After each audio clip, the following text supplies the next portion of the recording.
Hello, I'm Debbie Tosun Kilday from the National Beat Poetry Foundation.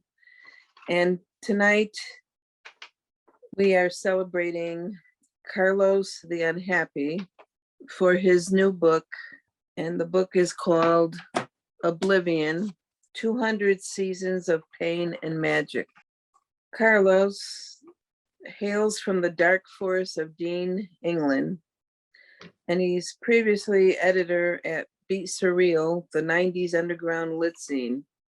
He's been writing beat poetry for over 30 years. We want to welcome him.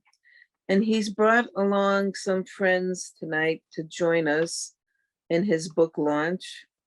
We have Dane Ince. He's originally from Texas, where he moved to Berkeley, California to study art.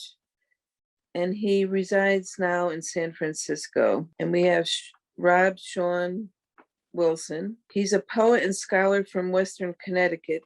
He's the author of When the Nikita Moon Rose and Beat Attitudes, On the Roads to Beatitude for Post-Beat Writers, Dharma Bums, and Cultural Political Activists. He has taught in Hawaii, Korea, Taiwan, and he resides in Santa Cruz, California. And also Michael Sindler. He's a Denver resident, and he writes many different genres. He's appeared in various regional and national print and web publications and numerous anthologies, including 2020, The Year America Changed. He's also collaborated with a wide array of media bridging projects and performances.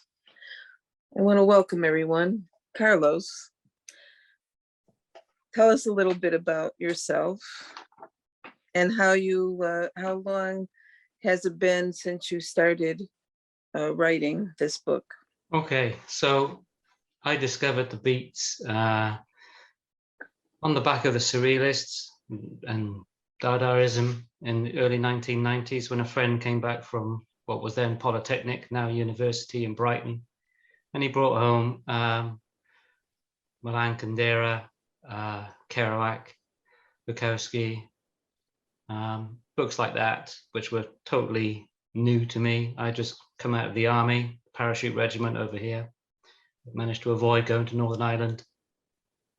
And these opened my world completely. They were completely unlike anything else I had read in my life. And within a couple of years, I was writing poetry, reading and discovering more about the beats. And then after about a decade of that, I had a little lit zine called Beat Surreal, and that did quite well for a while. But then politics took over my life. And then about another decade after that, fatherhood took over. And while I had all these poems hanging around, didn't really do much with them until I reached 50 last year. And that's when I came up with Oblivion, the 200 seasons of pain and magic as well. And that's what's in there. It's all those old poems edited again and considered with what were the themes that was running through me in my early 20s, and then what were the themes that are actually reflected in the 50s and the 60s when these great figures were writing. And that's where I came up with Oblivion. And it's part of a journey, maybe towards secular Buddhism. I don't know. I've been almost all my life an atheist. So it's been a difficult journey to find myself, my poetic voice, and obviously being British, working class. Yeah, I wasn't born in the 1950s or writing in the 1950s.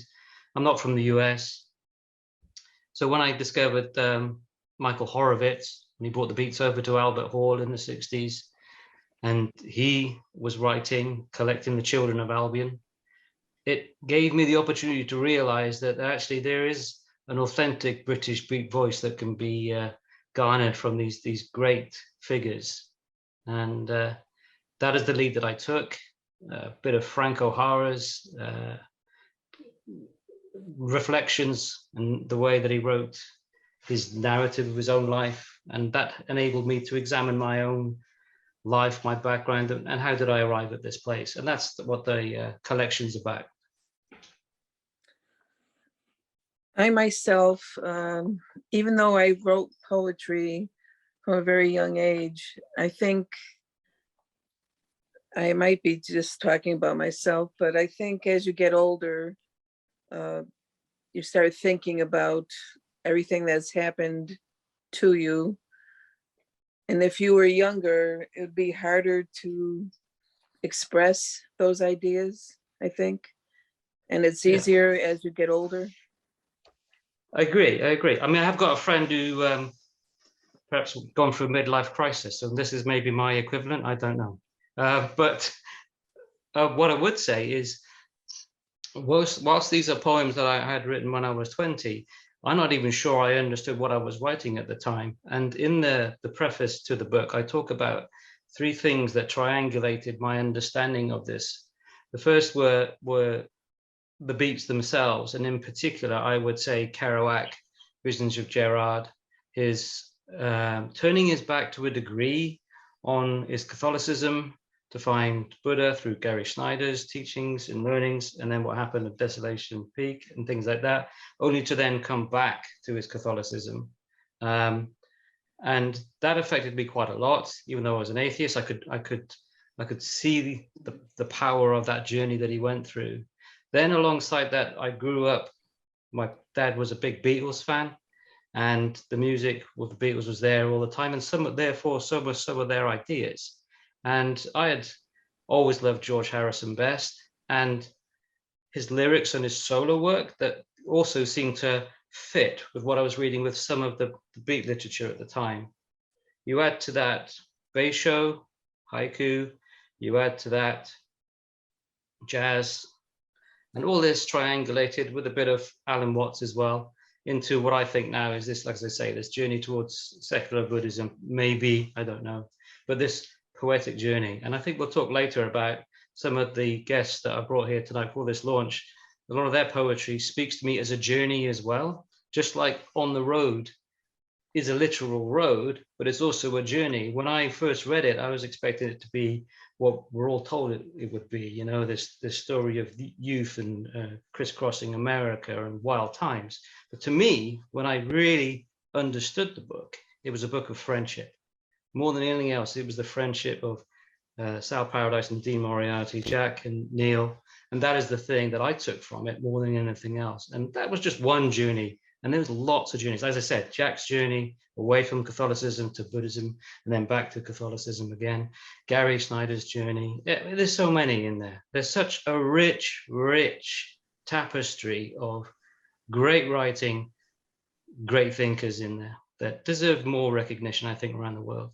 Hey, Carl, I want to ask you, and maybe everybody else when they get a chance to answer this and when they have their turn, you mentioned in your statement about a British beat, or that there was a British voice that represented beat to you.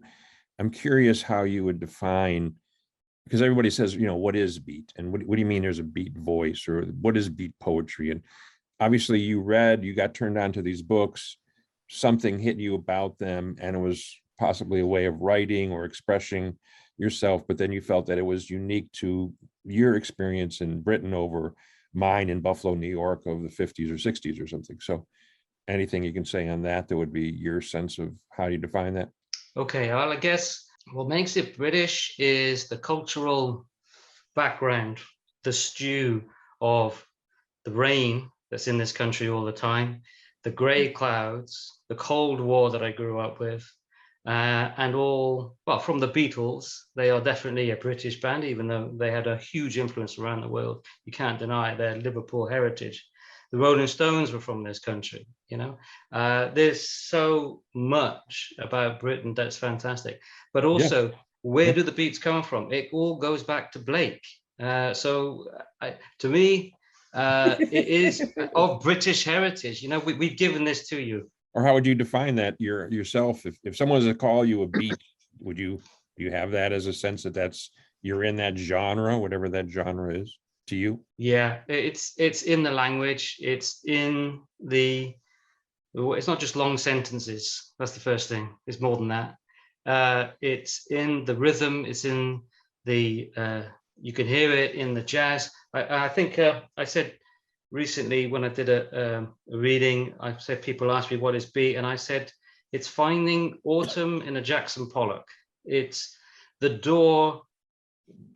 The door that's closed after she's left the room. It's the window that's open and the breeze that comes in.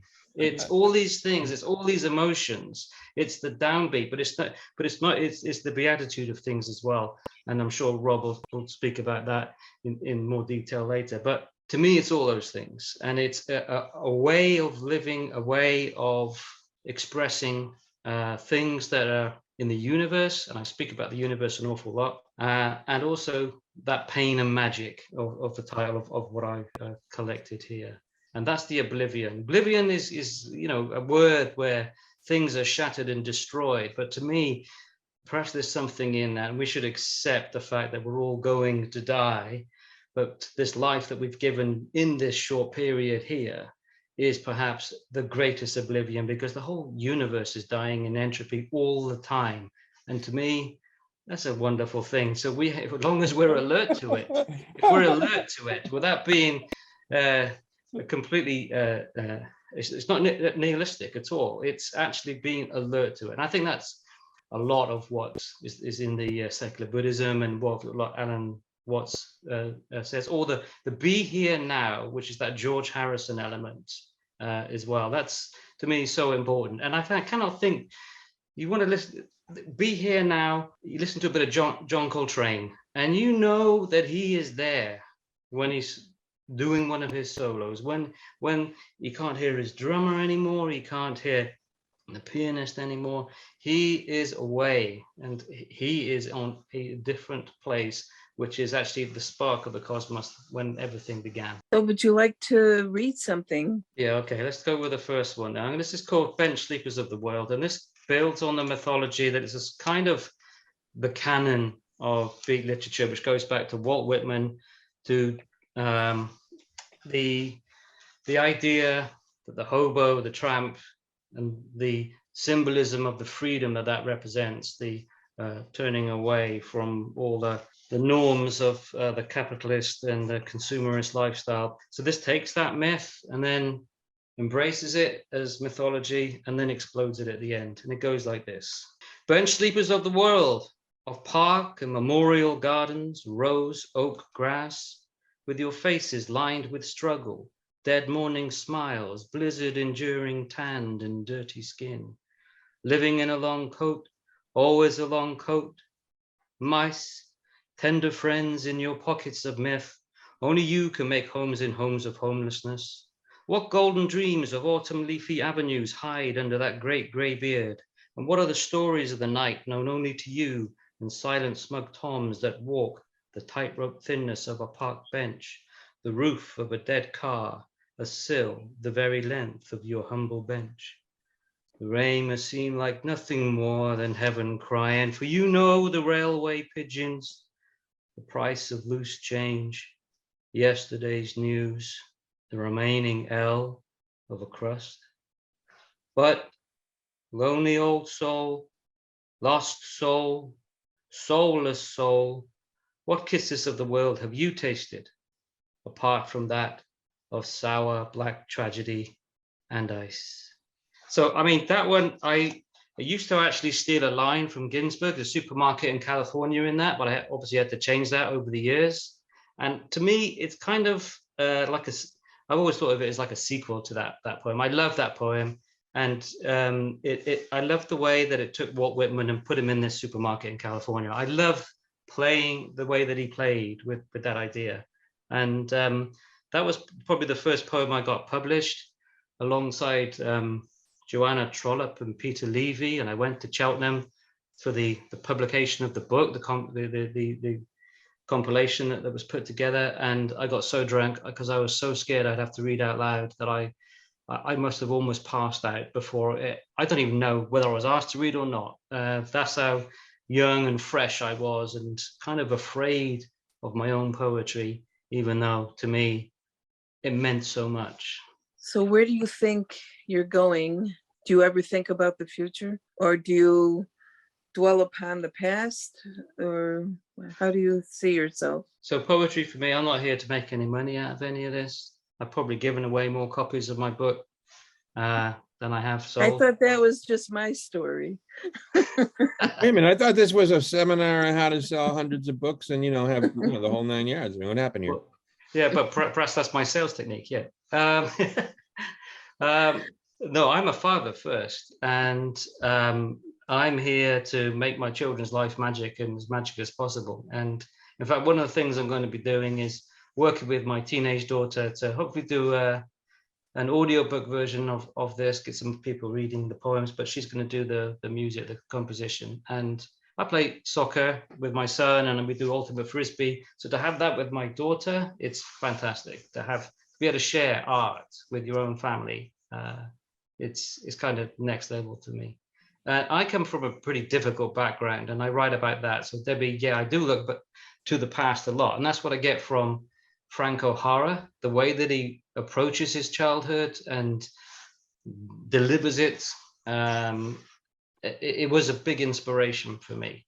The way Horowitz wrote about his first wife after she died, that was a big influence. Not that I went through that same pain, but it was an emotional journey that he went on that I could relate to in examining my own life, my own past. And that is in there. I am not a massive fan of cathartic poetry for the sake of cathartic poetry, and there's an awful lot of that out there. I think it's fantastic for the individual themselves, and it's really important. But does it always result in great poetry? I don't always think so. No, it's got its own place for sure. Just like slam poetry has its place, that competitive side. It's a different art. It's a different skill. It's a different sphere. It's like comparing jazz and classical. They're different things. Or maybe classical and pop or something. I don't know. But it's funny. I just saw two. A number of Ginsberg things, but the recent two I saw shocked me because at an event I was accused. Somebody said, "Are you just reading the news?" I said, "No, I'm not reading the news. I'm trying to make comments about what I experience every day, what I hear."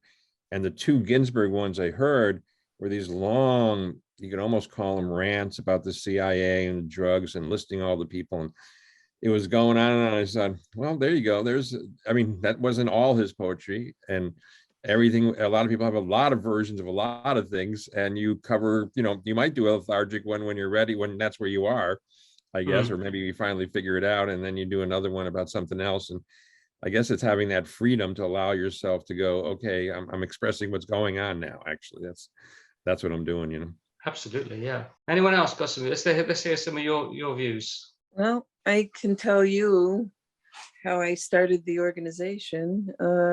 I feel like a kinship, even though I'm nothing like Jack Kerouac.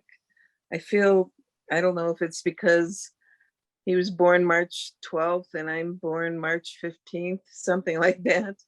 But I can understand what he was going through during that time that all this was happening. He was so far beyond in his thinking, and people probably didn't understand him. And I feel like that now, that people don't understand what I'm trying to do. I'm trying to bring people together. There was a lot of, in those days where Kerouac was growing up and Ginsberg, there was a lot of people against them just because they were trying to voice their opinions on things or just being creative. Even now, as you know, people are squished, if they try to go against the norm, if people have a certain idea of what the norm is. Kerouac, like when people would tell him, whatever you do, don't go to those clubs at night and hang out with the jazz musicians, don't get in trouble or whatever, because that was not accepted. That's exactly where he went, right? And he made friends everywhere. And I kind of feel that goes on every generation, really, where you're trying to just express yourself, and there's a group of people always trying to put you down, stop you from bringing everyone into the fold, I guess you'd call it. I agree with you with Kerouac being a rebel. I think he rebelled against himself probably as much as anyone else as well. Yeah. Certainly when he was on track to being a football star at college, you know. Well, yeah, he was reading Jack London and he was interested in literature and he was writing his early works there, yeah. But he was rebelling against himself, rebelling against his Catholic upbringing. But at the same time, he carried a lot of guilt with it, guilt about what happened to Gerard, guilt about Christ on the cross. Then later, he rebelled against Ginsburg. He rebelled against what was happening when the 60s counterculture was beginning. He seemed almost right wing. He's often accused of being. I'm not so sure that's the case. I think he was so disheartened at that point that he didn't care, that he was being mischievous a lot of the time, that he was being a difficult drunk sometimes, you know. I don't think that was actually his heart speaking then. It was his bloody mindedness. And let's go around because we have guests here. So Rob or Michael or Dane each take a turn and jump in on stuff that you've heard here so far. And you want to go first, Rob? Well, I actually, if it's all right, I wrote a response to Oblivion. It's only a paragraph long, and it kind of gets at some of the dimensions of the work, and also quotes a couple of poems. So let me just read that, if that's okay. So go for it. Oblivion declares itself as a summation of 200 seasons of living and writing for pleasure in the forest of Dean. It's a poem entangled as such in a downcast world of broken politics and seeking poetics, expressed in a post-beat surrealist mode of vision, metamorphosis, witness, and declamation. Downcast and broken as on the downside of beatitude. This is what leads to the assumed persona of Carlos the Unhappy, another alienated K, knight of faith outside the castle of redemption and angelic access. Love become lines tracing fits of a rage for oblivion or self-abolishment into joy, or at least serenity. Here, quote, winter aconites flower below the plum tree, showered by blossom, or, quote, empty ashtrays into bin, in my imagination, the sad dust of Joan of Arc.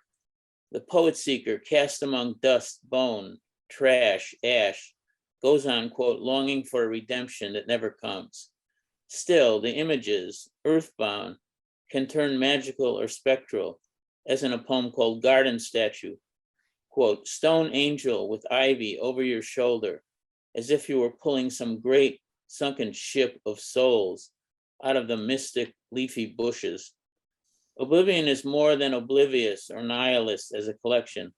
The poems finally register accrue into a quest for beatitude, glimpse in a secular mode and broken world.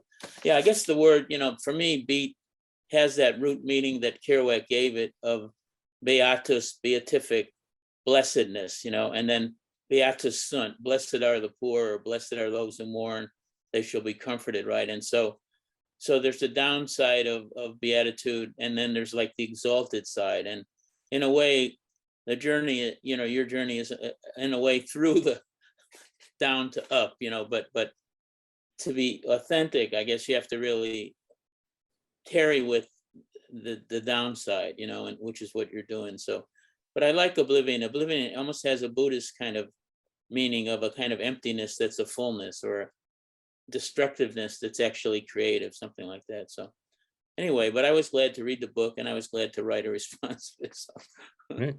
Yeah. Hey, Dean, you want to go next? Oh, sure. Yes. Thanks very much. I'm very glad to have been invited to celebrate Carlos's book and to reach out and talk to some folks that I haven't had a chance to cross paths with yet. It's very wonderful. People associate my work with the beats, and I'm not really sure what I think about my own work. I just do it. But I have looked at a couple of things, one of them being Kerouac's rules for good writing, and it seems like some of the things really resonate with me, like being submissive to everything, open to listening, remove literary and grammatical and syntactical inhibition, in a trance, fixation, dream upon object before you, blow as deep as you want to blow, write what you want to write, bottomless from the bottom of your mind.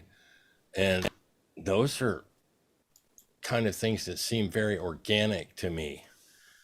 And probably if there is a resonance with this particular school, it maybe it comes from my just stumbling across some of these things. I don't really judge it. I'm coming at this as from a background as having studied fine arts in college and being an art school dropout, not knowing exactly what the hell that would lead to or who would care. How could I reach, an audience with something that was in my mind, some abstract thing about, well, what happens to this color when I put it next to that color and how much and all these various relationships. So to me, writing is, it's an art form, and it's something that I can do without having a studio, a pencil and a piece of paper somewhere, and life. So Cool. Thanks. Michael.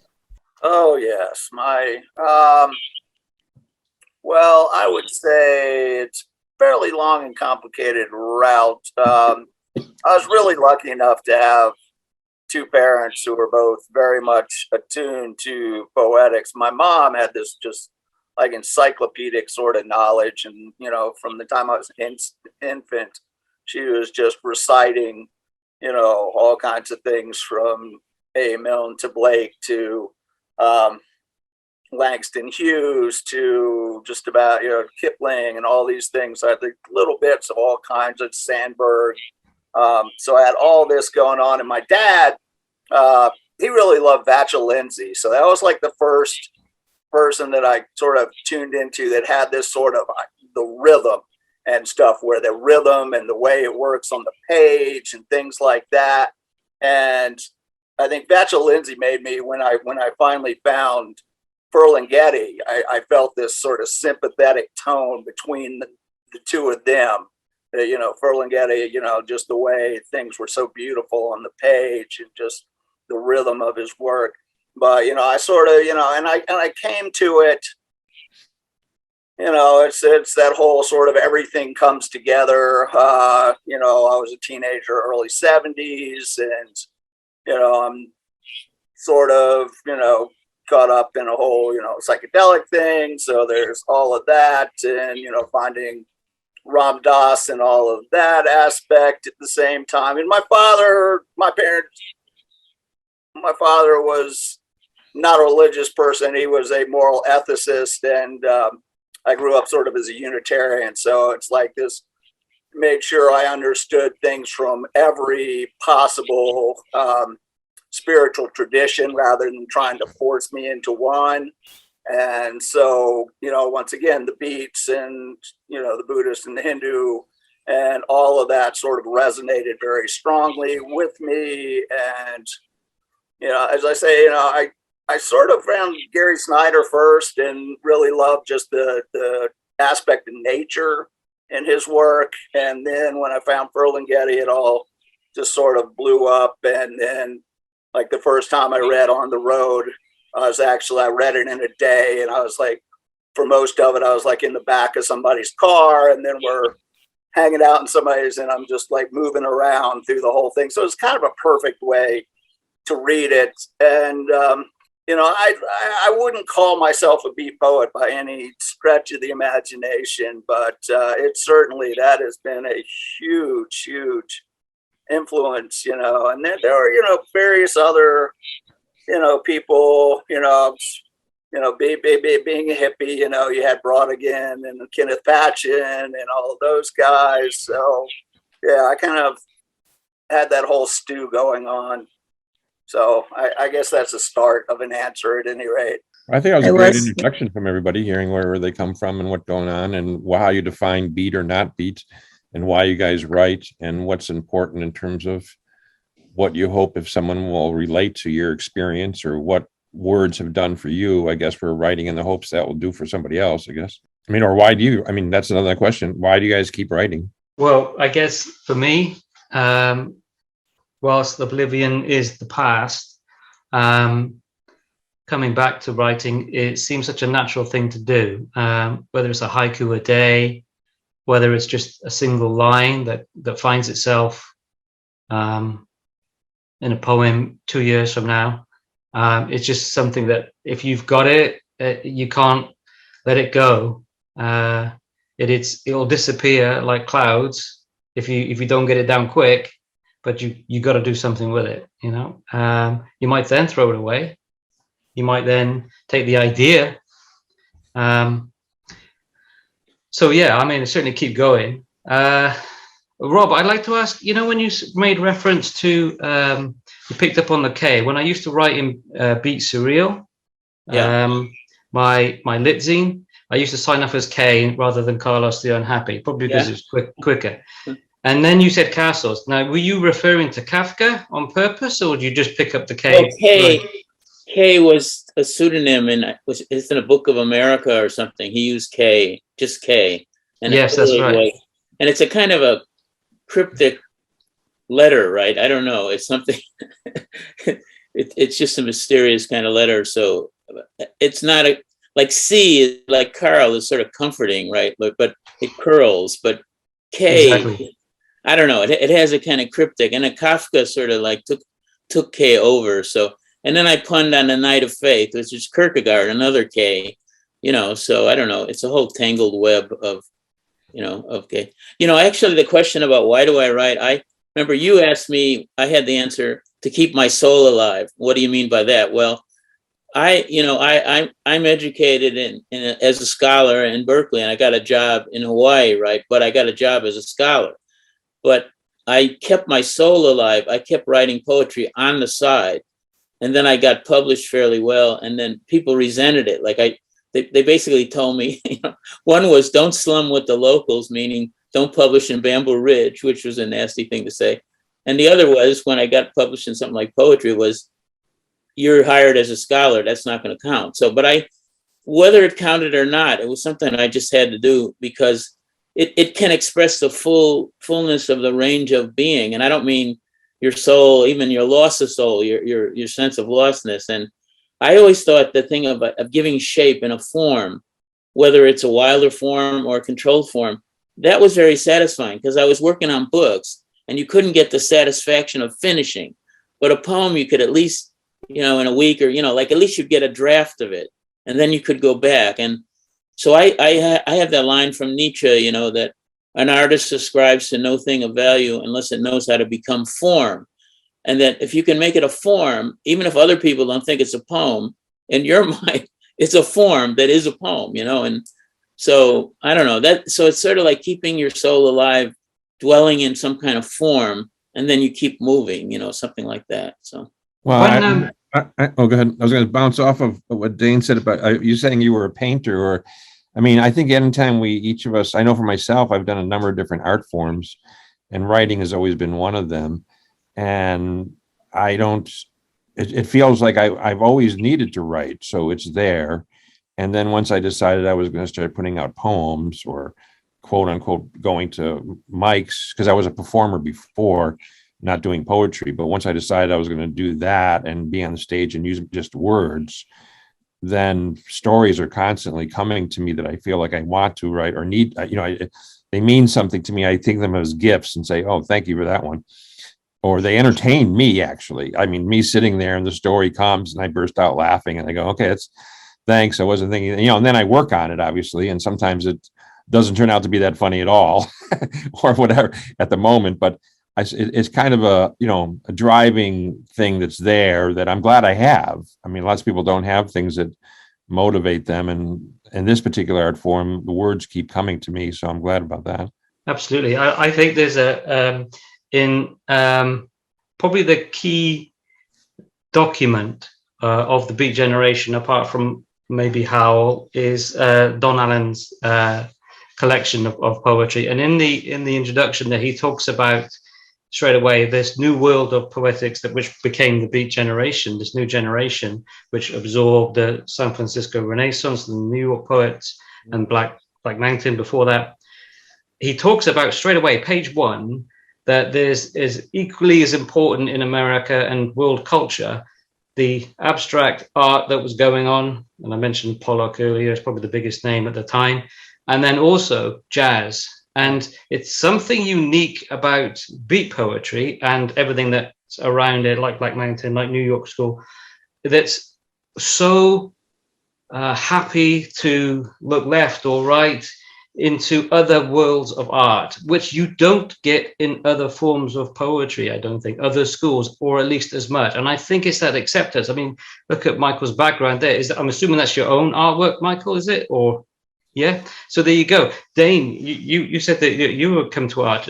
We've all come from a different way. I'm actually useless at art and I can't play an instrument, but I've been involved in bands. That doesn't stop me. And I love art.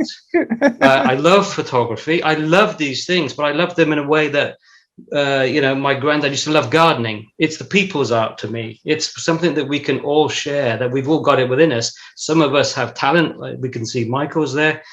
Some of us don't, but doesn't mean that our hearts aren't big enough to take this art as well. And the beats are so giving with that art, I think. And I think that's one of the things that makes it unique. Dane, what's your take on this? The connection between the beats and art. You think it's an important one? Oh yeah, no, certainly, no doubt. And I just don't know really how to place them in a perspective, in a continuum or anything, except to say it's a generation of humanity that engaged in a certain set of profound activities, and that was shared with a wider audience, and just an incredibly profound time. So, but I don't know if that's necessarily unique to that particular generation and the generations that follow, if it isn't something that's part of the whole question of trying to figure out whether we're inside or outside, or we're part of the thing or apart from the thing. Are we part of the universe, and then are we inside it? Are we outside of it, commenting on it? And then, well, does it know about our comments even before we comment on it? I think of it as I think it almost as journalism, in a way that takes different forms. Paul, you mentioned, somebody said, "Hey, what are you doing? Reading the news, reading the newspaper, reading the news," and it's kind of like that. And Carl, that thing that you said about something coming to you and you just have to write it down. You just have to write it down. It's almost like some people have very elaborate dreams, and mine, the ones I can remember, are just very, smatterings of things, more a feeling, a certain scenario or something like that. And there's been occasions when I've been awakened and I thought, oh, that's interesting, I should write it down. But I go back to sleep and I go, oh, I forgot that. But now, anytime I wake up with that sensation, I go to the computer and write it down. Now, is it going to be meaningful to somebody else? I don't know. I hope so, but it is an artifact of one person's existence, and whatever thing happened to me that I put down or report about may be relevant to somebody else sometime. So it's very valuable to do. And then people have different levels of skill that they bring to it, or different aesthetics that makes it interesting. When you were speaking, then I was thinking of Kerouac's Book of Dreams, which he kept and was published by City Lights. And in there's some real great snippets of again his soul as it was in Lowell growing up. And Rob, you've done a lot of stuff on this as well, I think, and that in the Beatitudes of it and how important his life in Lowell was. And I can see in those Book of Dreams that even though they're obviously the fact that they are dreams, you're going to get some odd moments in there where things clash and they don't make sense and time is lost in there. The current and as it was then when Jack was writing it and his past get mashed up quite a bit. But within that is the essence of his feelings, deep, deep feelings. And there's some very, very moving moments in there. Certainly when he's talking about his friend who obviously was killed in the Second World War as well, another great loss to him. And it's that emotion that I think that when someone talks about the Beats, and let's not forget that the Beats was a phrase that Jack didn't like, and it was pretty much a construction in its own right, as usual, by the media of the age. When people speak of the Beats, they speak of their excess and the hedonism of the Beats. When in fact, I think, well, if you're starting at that point of departure to read the Beats, then you're missing what I think is the biggest part of the Beats, and it's that heart and universal soul. Michael, what was your take on the Beats and art? Well, one of the things to me that is, and one of the ways that I really feel closest to it is that connection between, like, one of the first things you think with the Beats is, the unity between them and the jazz community and things like that. But there's also stuff going on with the arts and the abstract expressionists and all that. And, I very much, because of the fact that and especially when I was younger and had more energy and could work in more different things at once, I was working very much as a visual artist and working with a band and doing all kinds of things. And we had a very tight group that was doing serious collaboration all at once. And it was sort of this mental meld going on with, of course, substance things that were helping propel it a little bit further. But that need to sort of instantaneously do it and to work as a collaboration, like every single day for a long time. I would walk into the campus bar and I just had this big backpack full of magic markers and sketchbooks and things. And I would just pour the whole bag onto the table and just hand somebody a sketchbook and say, make a mark, and just hand them out, and we'd all just pass them around and around. So there was this collaborative things, and I would be showing these pieces on stage while the band was playing and, having collaborative things going on there. And,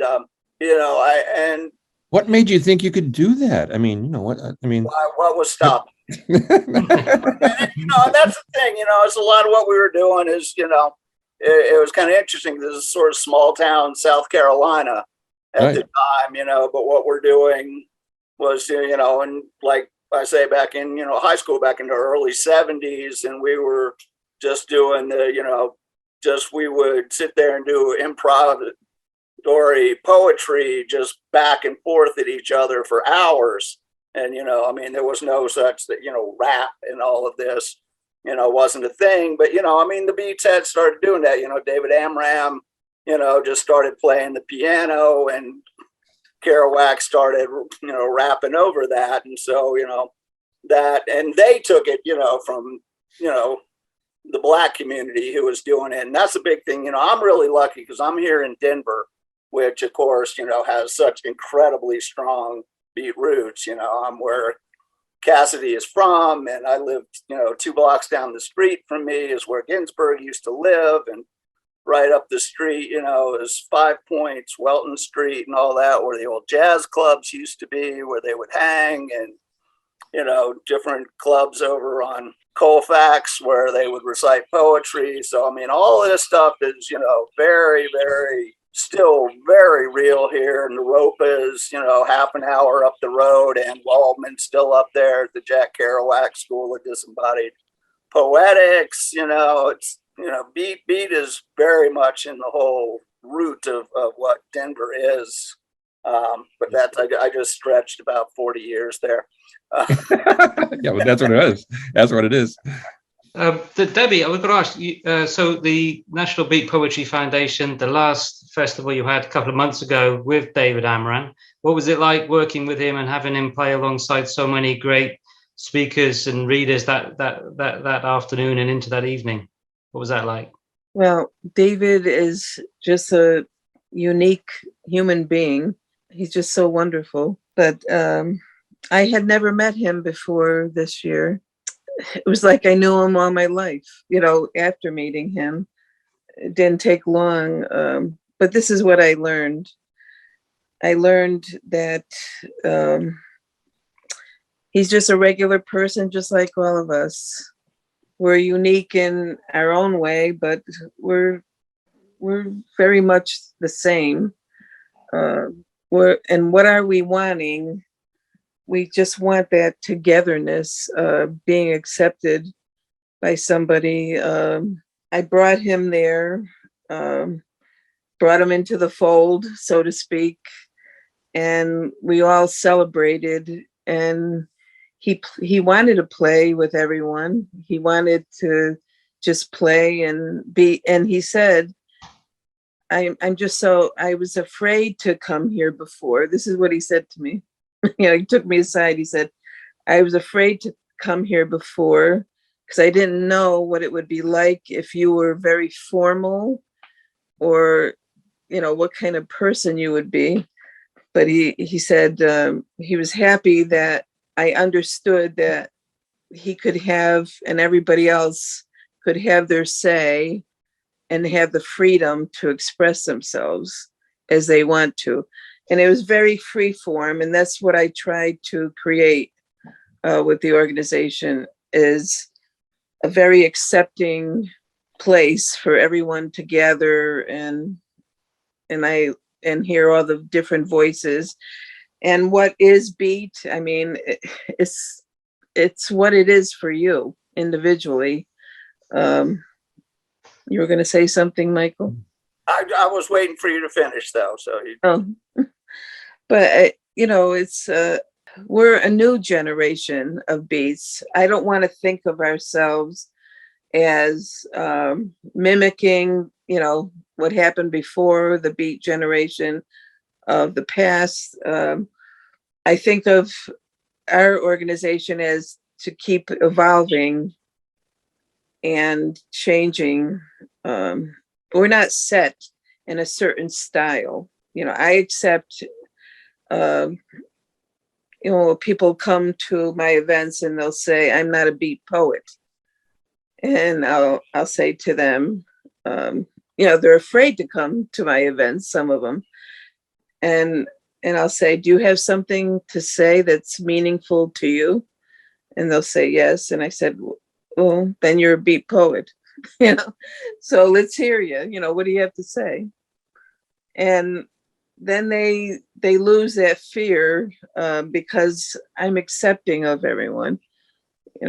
Everyone has a place to come with me. I just wanted to follow up there on the festival, because Deb does create that atmosphere. And David, when he came, actually was only going to stay for a day, and he had another gig. I mean, he's this person who's got gigs all over the world, and he's in, pretty big demand about still trying to get his stuff out. And one of them got canceled. And about midway through the festival, he was like, oh man, I can stay here. This is great. I didn't really want to go to the other gig. And I think the thing that he really did like is we weren't trying to carry him around the grounds or anything, as the hero. And he listened to so many poets that he really liked himself, that he heard them and that they were willing to kind of jam with him. And there were other musicians that he got to play with also who understood the idea of, we've got words happening and people are going to listen to each other and respect each other. And we're not going to overwhelm the word folks. And they're going to, we're going to hear what they have to say. And he was, for being 90, I mean, he had his organ. Deb set him up with an organ and piano kind of thing. And he showed up at noon, and 1 o'clock in the morning, his son's trying to drag him off and maybe get food into him. So I don't want to jump before you there, Mike, but I just wanted to say that's the other part of what happened at the festival. So yeah, I just wanted to like wax poetic on Dave a little bit myself, because honestly, I personally think he's the coolest person I've ever met in my entire life. And I've been lucky enough to be around him a few times now, because he comes pretty much every year for the Neil Cassidy birthday bash, which we have here, and which is a fun time. And he also has come for various other things. And he's like just the most giving. And he, any situation you put him in, any kind of artist, any kind of poets, any kind of musicians, no matter what, he's just always like that. He's the essence of it. And, if I can just real quick, one of my very favorite things is he was here because the Woody Guthrie's family commissioned him to do this orchestral piece for Woody's 100th birthday. That was this orchestral piece of This Land Is Your Land. And he had like 3 or 4 of the musicians from the orchestra, and Josh White Jr., Josh White, the famous blues man, his son is also great. And they're sitting out there in the middle of the 16th Street here in Denver. It's a pedestrian walkway, and they're doing their thing. And this homeless guy walks up, and he's got a harmonica, and he's just sort of looking over like he would really like to play. And Dave's just like, dude, come over here, and they just all jammed. And that's, there's absolutely no difference between, this world famous blues guy and this, homeless guy on the street. Dave does not see that at all. And it's just part of what an incredibly beautiful person is, and why, to me, he is just the essence of everything great about beat. Brilliant. Thank you for sharing that with us, Michael. I think David was 92 yesterday, or the day before, was it? 91. 91. So maybe we should do a round of readings each and dedicate it to David on his birthday, or just belated birthday. Should we do that? David, do you want to choose someone to kick off? Dane, do you have something you want to read? Yes. Yes, I do. I have several pieces. I hope I don't want to overstay my welcome here, but let me start. I have a couple of pieces that from Carlos's book. So let me read the short one first and pass it on to someone else. Resistance, a shallow pool, the salmon resting, thinks, why return upstream to cold disappointment? After all, doesn't the breeze pass through the nettles without getting stung? Who's next? Who's gonna throw their hat into the ring and say happy birthday to David Amaran? I'll read you one. This is to give you a sense when you were talking about from being in British stuff. So I was born in the 50s, 51, and I call this one Not the Good Guys, and seems still to be going on. So we're still saying it. I grew up in Buffalo, New York, watching football on Sunday afternoon with World War II veterans. My uncle's drinking beer. On the nightly news, we watched civil rights activists being attacked by dogs, beaten with fire hoses. We watched parades of coffins and coffins and coffins of dead soldiers from the far-off jungles of Vietnam. I was told Americans are the good guys, the cowboys with the white hats, the gunslingers killing the bad guys. We are protecting the world from socialism, communism, and fascism. We were defending capitalism and democracy as if they were one and the same. I was told we were the melting pot of the world, where everyone wanted to come to be free. The Statue of Liberty standing tall in the harbor with the lamp held high, the writing on the tablets, welcome the tired and the poor, the huddled masses, wanting to breathe free, offering the homeless shelter. Welcome to the land of plenty. There is plenty for 1%. The homeless and the poor fight for crumbs, all resources funding endless wars based on lies. America has become the land of private prisons, secret prisons, waterboarding and torture. What happened to the good guys?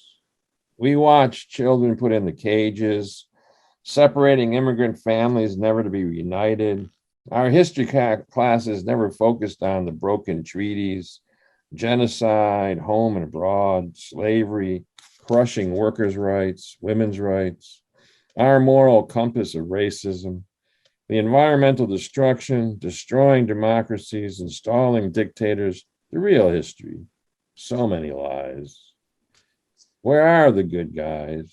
I was told, and I believed, and I was told, and I believed. And then I learned the truth. And now it's time to stop the lies, to make good on the promises. That's great, Paul. That's very much in the tradition of America, Ginsberg. But I was also thinking at the end, we were talking about British beats and Adrian Mitchell, to whom it may concern. Yeah, that came back into my mind as you were reading that. But when you started, I think maybe Rob, you could read us your poem from when the Nikita Moo rose. I was thinking, yeah, the one that. Which one was it you were going to read? There was two, but perhaps you could do The World According to 1959. Yeah, that would go nicely with that, I think. Yeah, let me just, when Michael was talking, I was, let me see, I'm muted. Wait, unmute. No, we can hear you. Now you're muted. Muted, I did it the wrong way.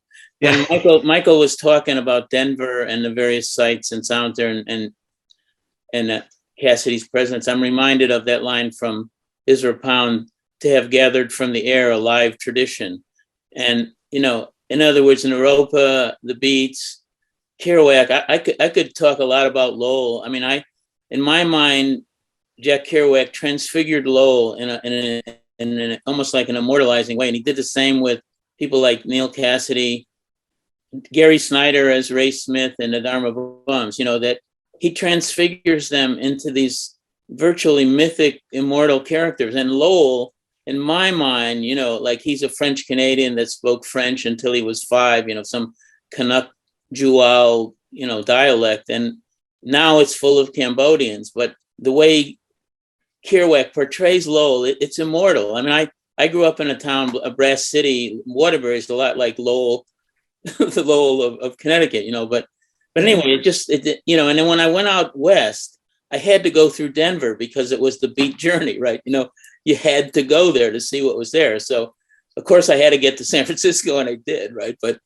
But anyway, but yeah, I this book, When the Nikita Moon Rose, was published in Taiwan, and it's both in English and Chinese, and it has about 20 years of work in it, actually, and I don't know, I packed a lot of it in, and then the first part, since I kind of believe that we live by song poetry, by lyric poetry more than epic, that, you know, every day we need to listen to songs. And, you know, Dylan has been like Dante to me and etc. But I have a quote from, so it's a little bit like the jukebox of the soul. And every year, not every year, but I pick certain years, what were the songs on the hit parade?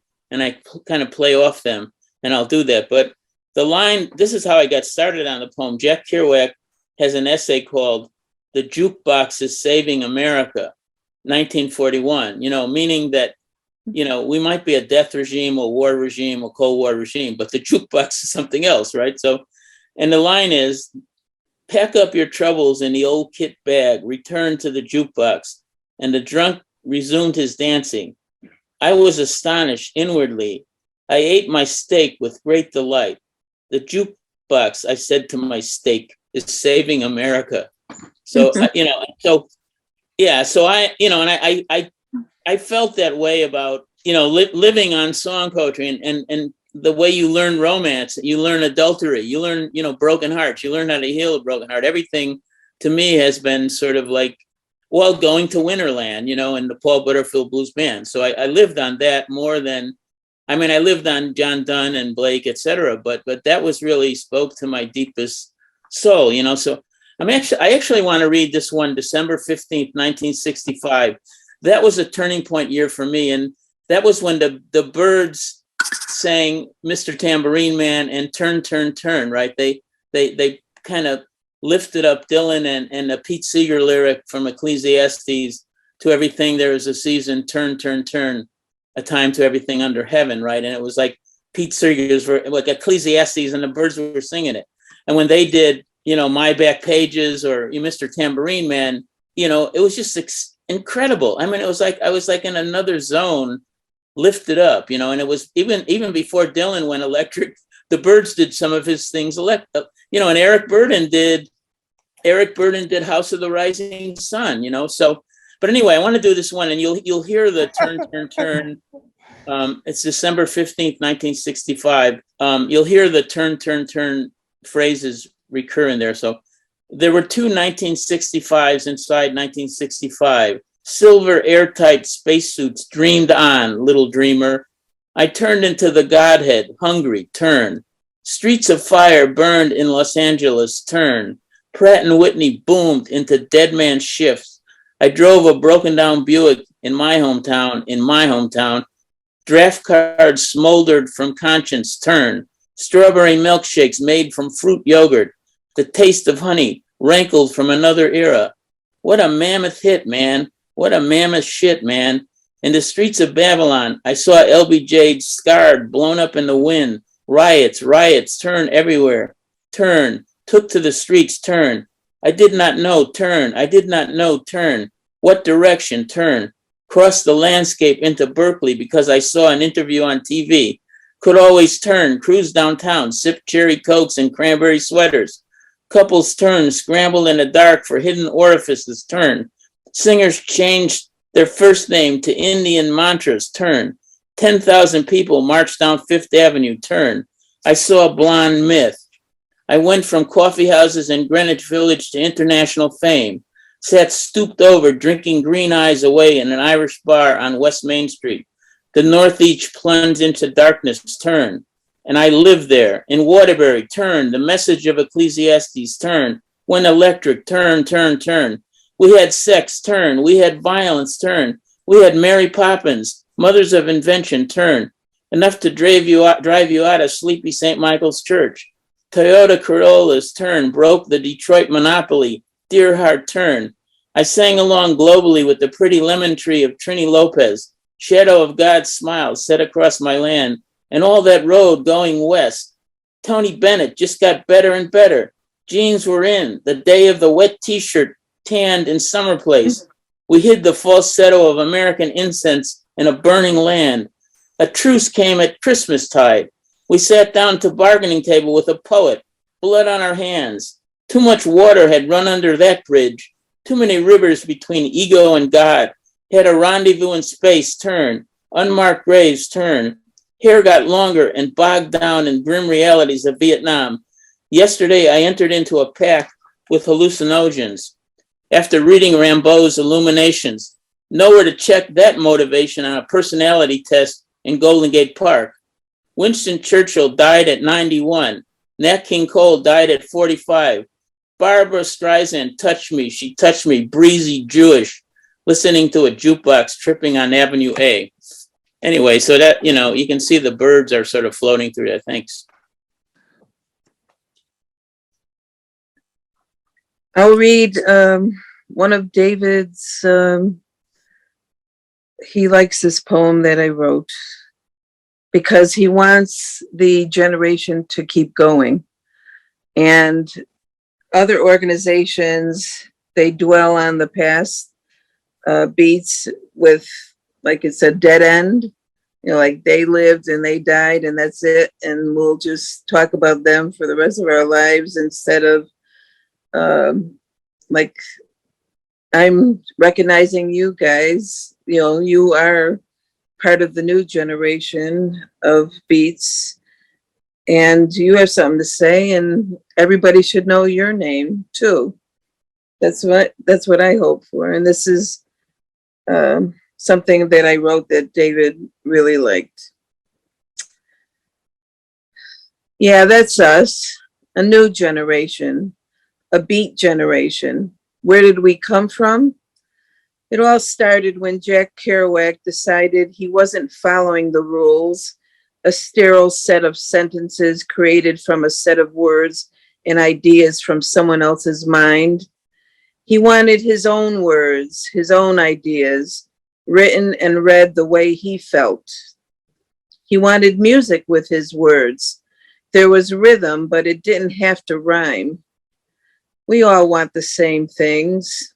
We started out from all different places, all different backgrounds, but we've come together as one, all different, all shades, a beautiful melting of flavors, just like in nature. We are diverse. We are unencumbered by the rules. You have your own form, your own words, your own style, and I'm free to have mine. We are free to be who we want to be. We seem to have some things in common. We speak for those who cannot speak for themselves. People who are put down, poor, forced to do as they are told, forced to follow traditions that deform and distort them from how they were born, squelched from feeling their own emotions. We speak for our mother, the earth, the trees, the water, the air we breathe. We fight for a more natural world with the hope children get to grow up without fear of expressing themselves. Yeah, that's us. A new generation, a beat generation. That reads like a manifesto. I love that. And also the way that you use the word beat there in the middle, the downtrodden, and that is the part of the beat as well. And when what Paul had already read, and then what Rob picked up on his poem as well, is this caring that the beats have, the caring for the downtrodden, the caring for the small guy, yeah, the person struggling, and the fact that the beats reach out, whether it's the universe or our hearts, however we reach out, the beats definitely do that. Yeah. So who's next? Michael's I just wanted to real quick piggyback on your point, because to me, you know, the whole idea of the term beat is really, there's a dichotomy. You know, there is the beatitude that you speak of, and then there's the beaten down, and it's where those two come together is where the beats are. It's exactly that seeing and living, you know, that hardness and bringing it and seeing it in the universal and the beautiful. And in that, you know, that's, to me, as far as that real universal, you know, to me, Ginsberg probably is who I relate to closest on that. And, you know, I spent years living on a spiritual community, so, you know, I relate to him very heavily in that. And that being said, sort of, this is a little bit more where I come from on that. I've done my time in, you know, long rants about the things, but I tend to try and look at where things are, the beauty and the interconnectedness. And this piece is called Color My World. First, color my world with the invisible, the essential, the incorruptible. Grab the widest of brushes and dip it deep into compassion, swirling it until every bristle is saturated. Make wild, sure strokes across the background of being. Cover it thickly, a viscous gesso, grounding all that will float and flow upon its surface. Let it dry slowly with the warm breath of love, freeing vapors of longing, rising and disappearing into waning clouds of thought. Sand it gently with empathy until its soft, smooth surface contains no crevice, crack, or outcropping in which the dusty particles of doubt may find purchase. And then color my world with all shades of human, every hue born from every clime. Color my world with the cross-pollination of lovers who leave convention behind. Color it with the shape and shade of every tribe. Color it with strands and curls and ringlets, with fuzz and stubble and wild cowlicks. Color it with eumelanin and phenylanin, with freckles and tans and birthmarks. Color it with rashes and sunspots and scars, with albinism and vitiligo. Color my world chocolate, saffron, annatto, and peach. Color it oat, wheat, cumin, pecan, and chickpea. color it delicious. Color my world raw umber, burnt sienna, burnished copper, and dimpled bronze. Color it smooth amber and saturated coral. Color it pale chalk, glimmering sand, and fragile rust. Color it hard and strong, soft and malleable, cold and warm, and always beautiful. And then color my world with every chroma, every pigment of plant and plumage. Color it deep forest and shocking chartreuse green. Color it swaying poppy, slithering salamander, and fluttering cardinal red. Color it bold sunflower and tart citrus yellow. Color it cut bright mango, darting goldfish, and roaring tiger orange. Color it resting robin's egg, scampering scarab, fluttering morpho wing, and waving water blue. Color it drooping wisteria, plump grape, and slow sea snail purple. And then color it striped and spotted and spiked and rounded. Color it subtle and brilliant. Color it pastel and iridescent. Color it contrasting and complementary. Color it microscopic and vast. Color it wisdom and passion. Color it intellect and faith. Color it action and thought. Color it kaleidoscopic. Color it a rainbow encircling the horizon. Color it everything. Color it now. But most of all, with every stroke, every movement, every touch, color it love. Love that. It was so rich. That's what the word I've written down for that.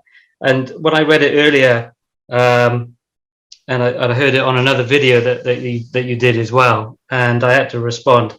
But it seemed to me this litany almost of acceptance and belonging at the same time. I love that. But also, I didn't get it when I watched the video earlier, but listening to you now, by the time I get to the end, I can hear almost, I can imagine Peter Orlovsky. That's what it reminded me of Orlovsky. I don't know if that's, you take that as a compliment or what, but to me, it certainly meant as one. And yeah, so thanks. So rich, and same with yourself, Debbie and Rob. Dane, do you have something that we can thank the birthday wishes? Yeah, yes, I do. And it's I'm gonna read a short piece of mine called 6th Street. 6th Street, sandstone sadness, 6th Street, Skid Row, SRO, decades and decades, dead, dying, still dead, dying, sad glamour goes. Dreams in a bottle, dreams in a baggie, collapsing veins, pulse, traffic, tragic into the tenderloin. Where is the mercy? The suffering, unseen heart, working men on street corners, mining misery, the success of failure. Ain't it rich? This blossom of hell unfolds and unfolds, petals of bloody vomit, shit-stained sidewalks. Always Skid Row, always Skid Row, always Hills, brother coffee can of bones inside the heart's plaster walls, surrounded, sailing, smiling, sparkling, gooey, happy, green, Jello Bay. Let's hide the empty in cappuccino foam.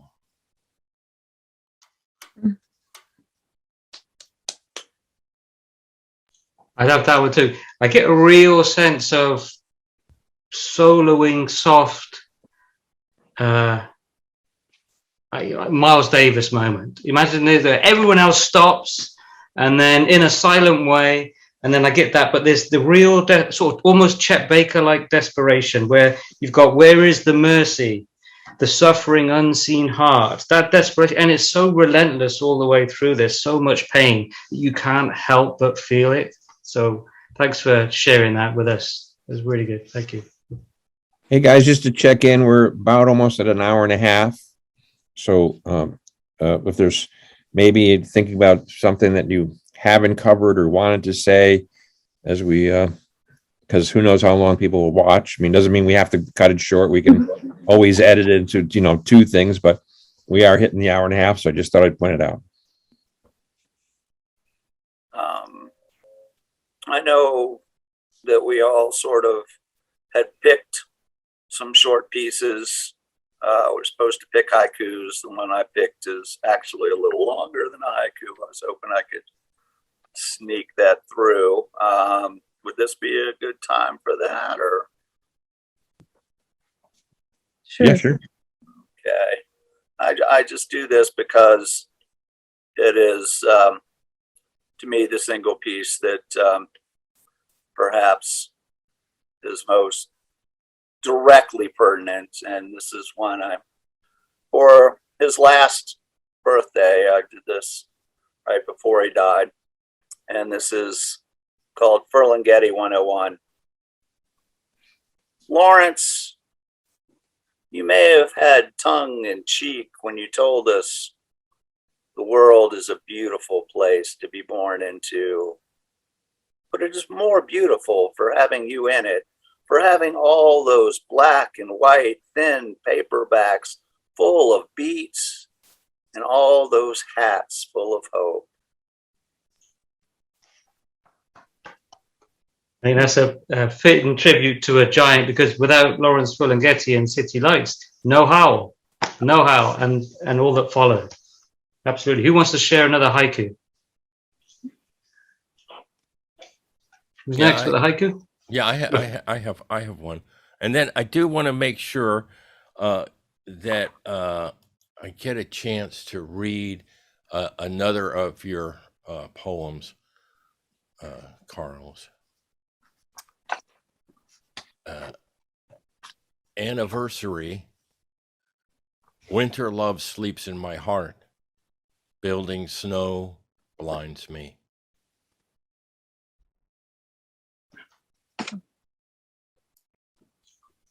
Excellent, excellent. I'll do a quick haiku then as well. And I remember listening to they released it as a box set about, 15 years ago, Jack's 3 albums, and on there it's got the haikus. I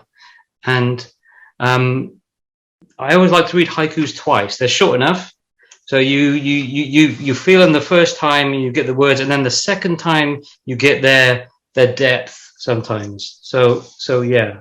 So this is Autumn. She disturbs leaves with a wave of her palm of air, carefree, bored. Autumn. She disturbs leaves with a wave of her palm of air, carefree, bored. That's a Western haiku, obviously.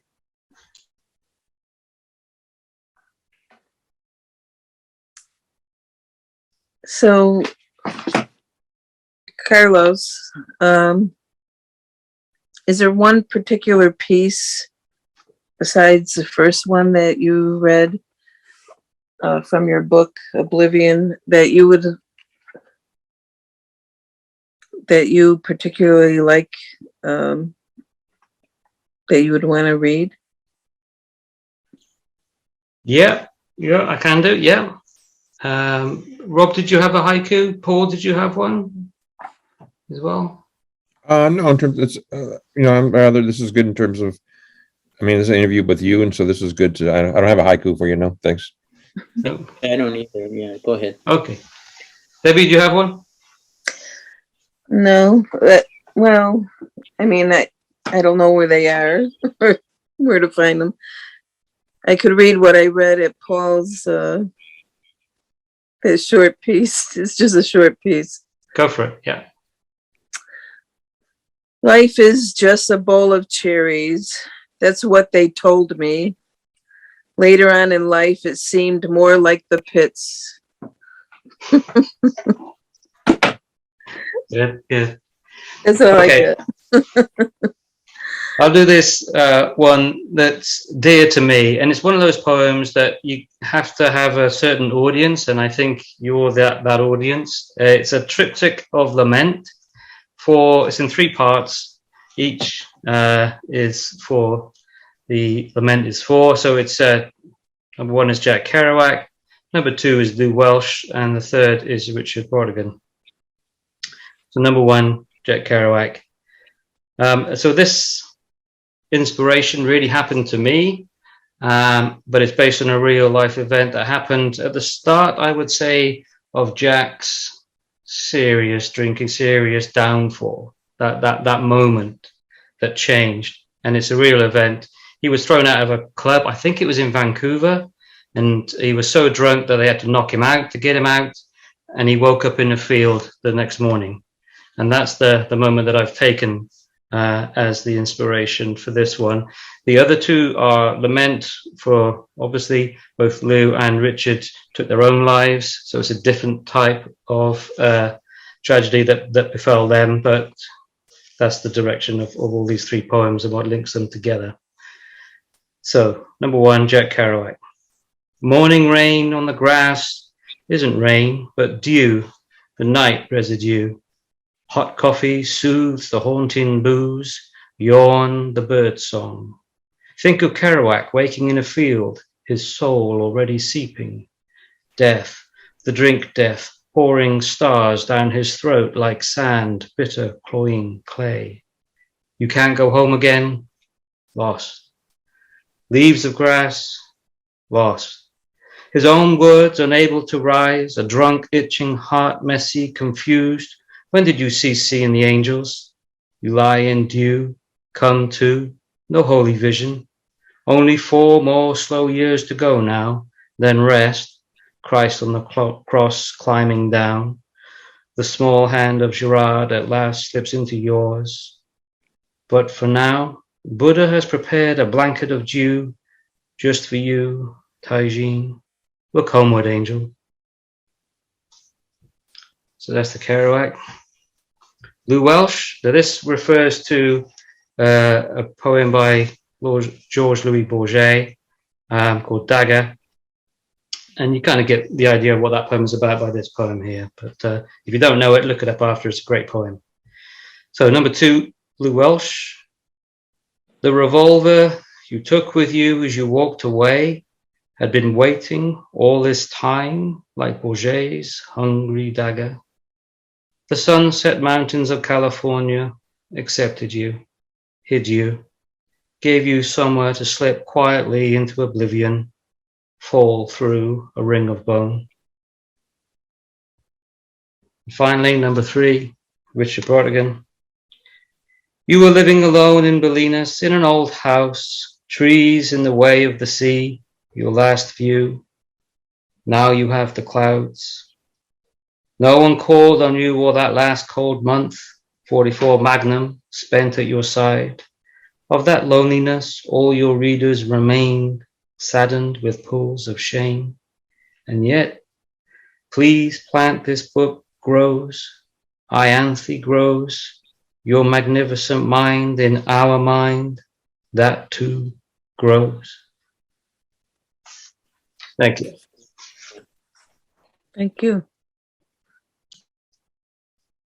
It is great that you, in terms of the first, well, all of them, but we've been talking a lot about how image, not here, but among other poets, about how images of, like, say, Bukowski, and then some people think, okay, I have to get drunk now every day so I can become Bukowski. And it's like, well, that's not quite what was all he was about. And as you said, to acknowledge what, like what my piece was, I watched my uncles drown their World War II happenings, so I know what alcohol can do to take people out, and lots of people get taken out by a lot of different things, unfortunately, in terms of our creative artists who either because of the pressures or being beat down.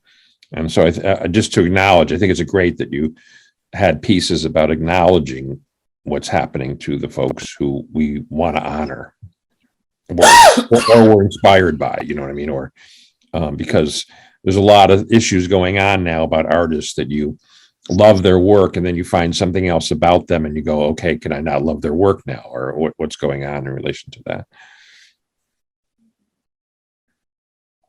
I agree, especially with the point on Bukowski. When I was writing Beat Surreal, I had work coming from across the UK and USA, people sending stuff in. And 9 out of every 10 submissions at that time, because it was the 1990s, Charles Bukowski was still alive then, he was very popular. There was this height of his popularity. But wow, did he have some imitators, some very bad imitators. It actually gave me a unique guide into how to be derivative. That's what I learned from that entire experience. And I must admit, I mean, I kind of folded that because I was inundated. There was no understanding of the beatitude of the beats at all. And as I said earlier, if you come in with the excess as your point of engagement with the beats and the post beats, then you're coming in from the wrong angle. Same with Richard Brautigan. If you come in just looking for hippie literature, then you've missed an awful lot of his pain. You've missed an awful lot of his magic, I think, as well. Dane, did you want to read the poems from the book? Yes. Hold on. Let me get it up. Okay. Mare insularum. I run you a bath.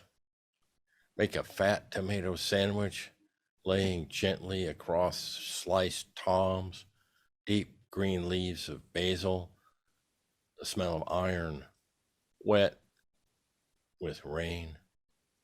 That rich scent, recalling grandfather's greenhouse in his shining retreat under the sun, that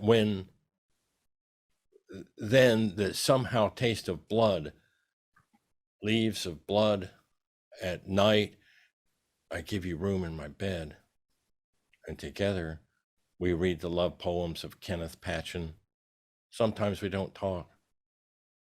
And sometimes we go out and walk in the evening of gold above the valley where river and trees mingle, gently home lights below. Or when January skies clear, we go look for the seas of the moon. Cat about my ankles, I warm tea for you. Hate you, tolerate you, need you, my loneliness. Today I turn and see you looking back over your shoulder, beyond your own shadow, and you see no shadow. Brilliant. Thanks for reading that.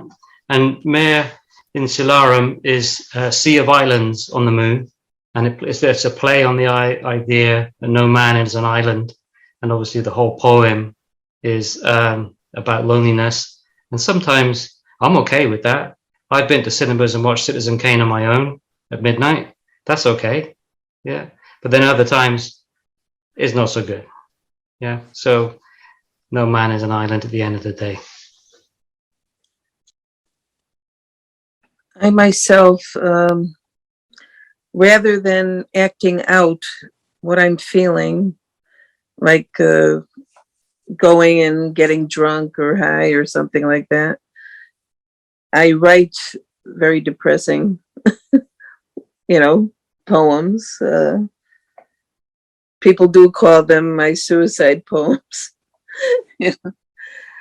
But I think that's where maybe in the past people were afraid in some ways to write their feelings that raw. So they probably did go and, drink themselves to death or whatever to hide their pain. If you don't mind, I could read something that I wrote recently, actually. Who are the lonely people? Are they the quiet ones, the ones that look into the distance as if waiting for the sun to rise while staring into the darkness? Are they the ones that smile a fake smile to hide the hurts bestowed upon them? Are they the clowns who act clumsy in order to make fun of their utter pain of wanting to connect? The lonely people often are the ones found in a crowd, surrounded by many people. If you are wondering why they choose the masses over the solitude, it's because in the crowd, they can hide the fact they are alone. No one will recognize them there.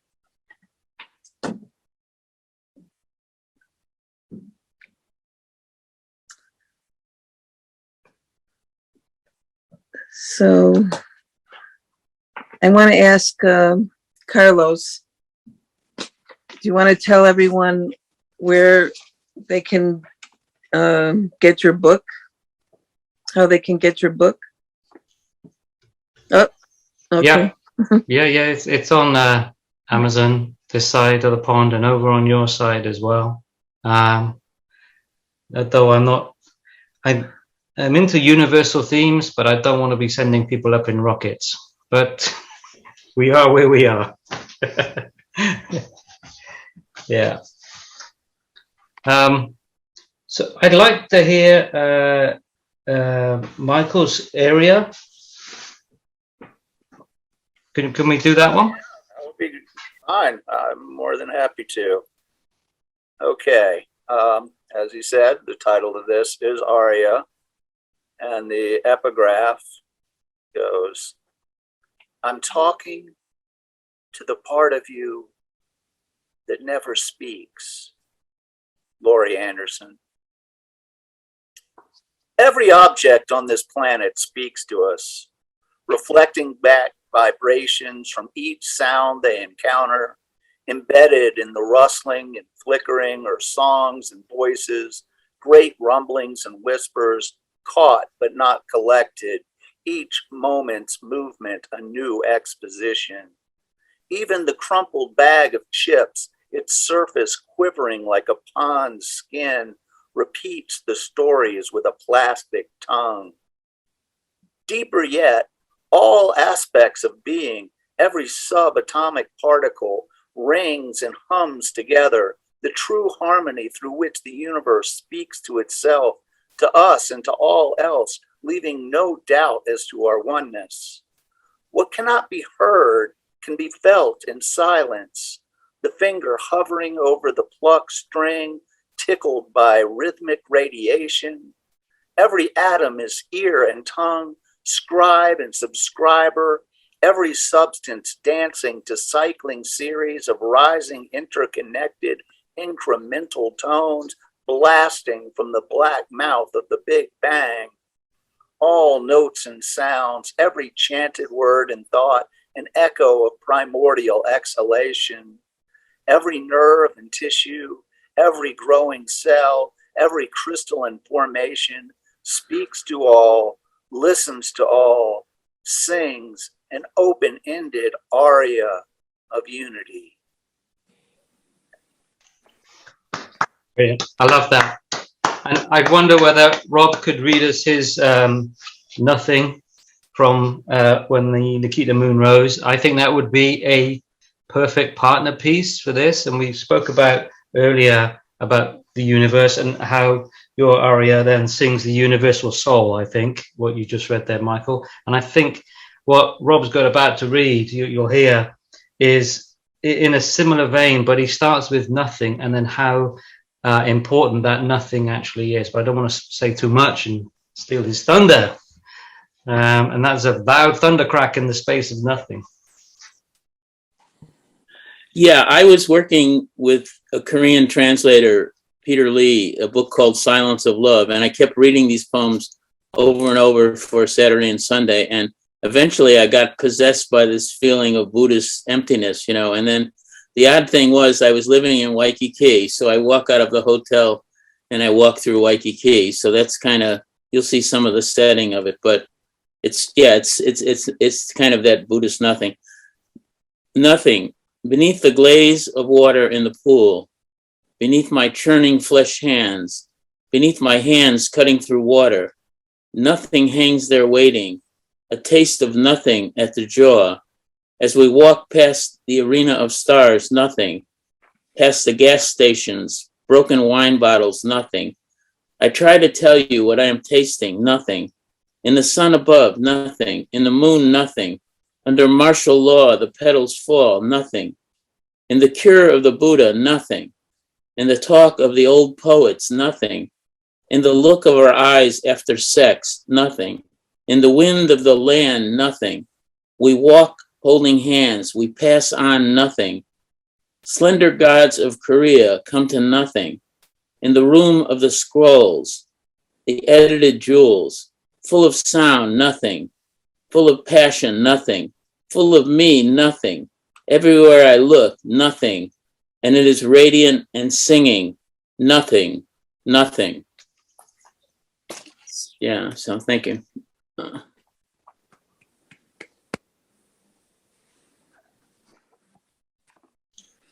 I love that one, and it's great that those two poems reflect each other. I think not in a yin and yang sense, that's too obvious. I think they're actually tighter than that. They're actually the same wavy line right down the middle.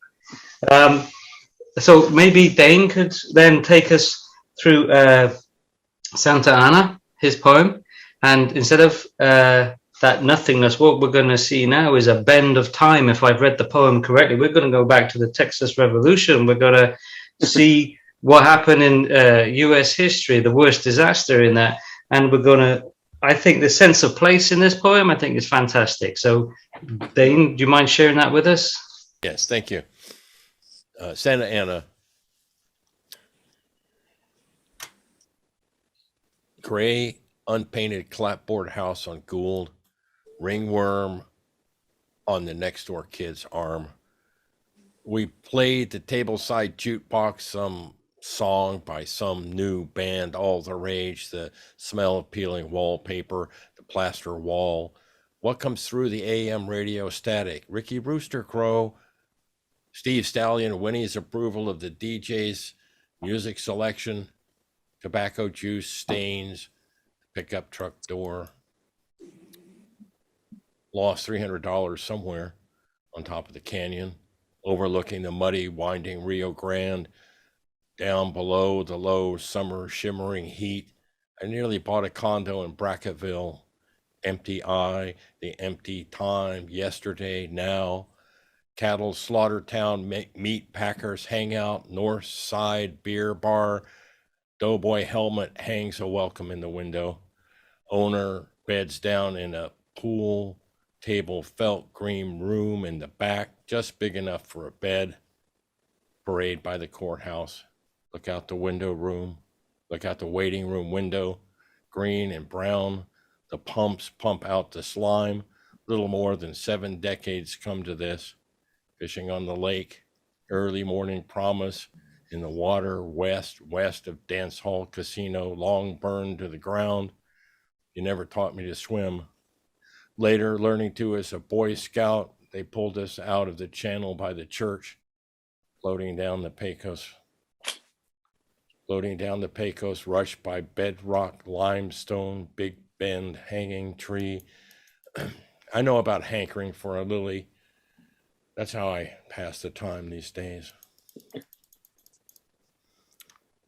Sleeping on Gulf of Mexico sand.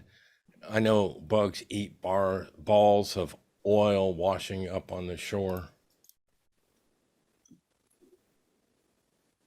I slept through the Galveston hurricane.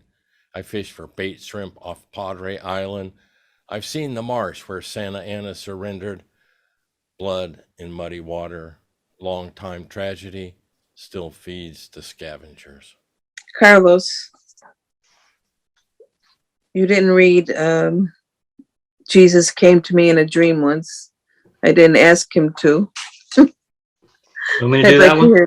Yeah. You want to hear that one? Okay, so this is going to be the most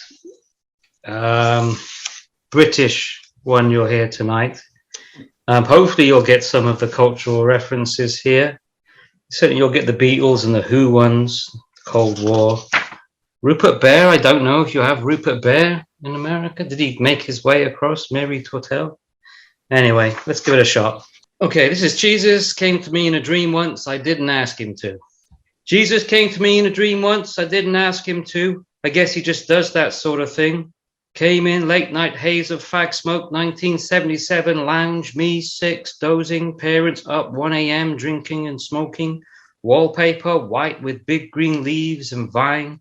He steps out from magic forest of white fog into fragile dream, assembling like new stars. The dream space of my childhood. Have to go careful there. Home to blue meanies. Impossible long division. Diabolical kiddie fiddler, Uncle Ernie from Tommy.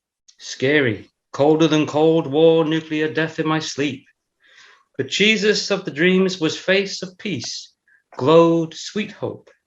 And yet I never really believed, even back then, yawned through hymns in assembly, shrugged at Bible stories told as communal telling off, building guilt for shit I didn't even do.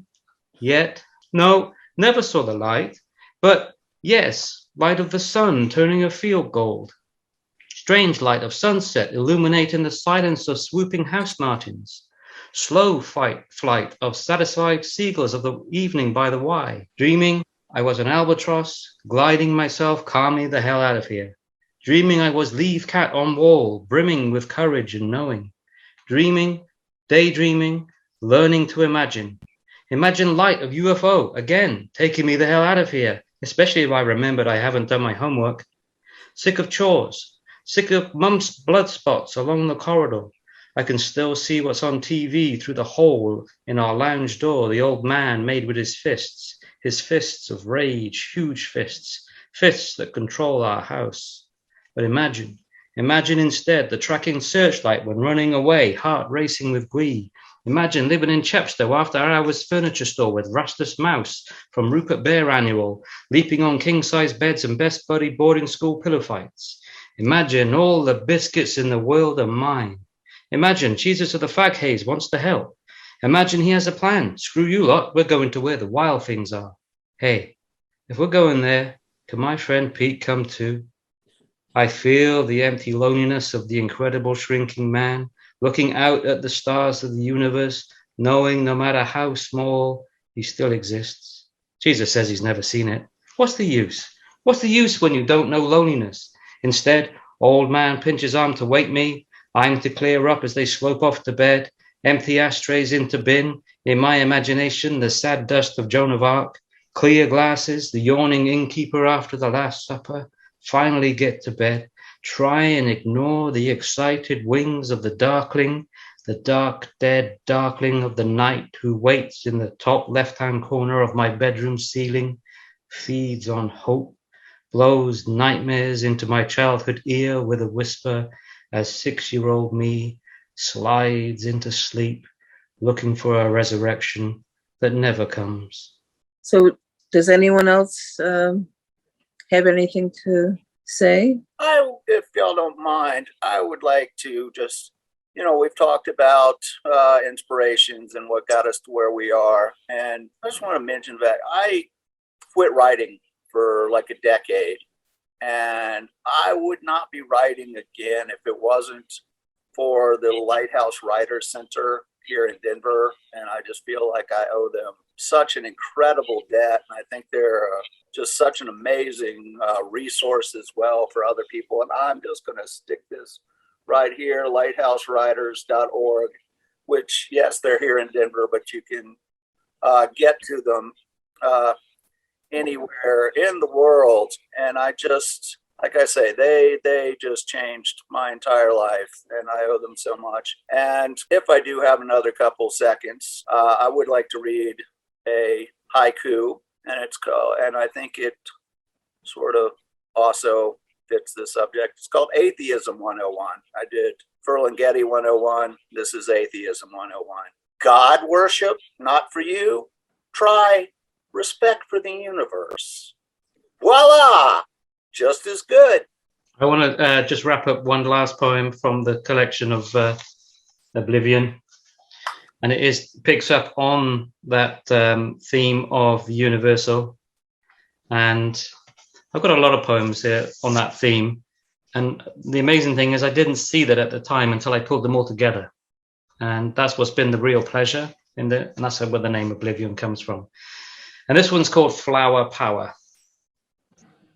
When the universe constructs a flower, she takes all the peace we've wasted, all the sorrow we've ignored, all the hunger of the poor, pulls them together, harvests impossible corn dole of color and grace. Know this life, the life she drops for us all, electric blossom drawn from stars that collapse the matter in the black. Residue of creation from which she herself awakened in a blinding flash of absolute selfless self, shows us thing called flower, drops roadside, woods, builds seasons to bloom. And then, when we must, we pluck them for our dead, use them in moments when words are not enough, letting, at last, the universe within us speak. Thank you. Thank you, Carlos. I think you should do a plug for the National Beat Poetry Foundation.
on festivals, and that's how Deb and I met. She came to a number of my festivals, and I heard about her events and started going to her events, and we crossed paths, and we had similar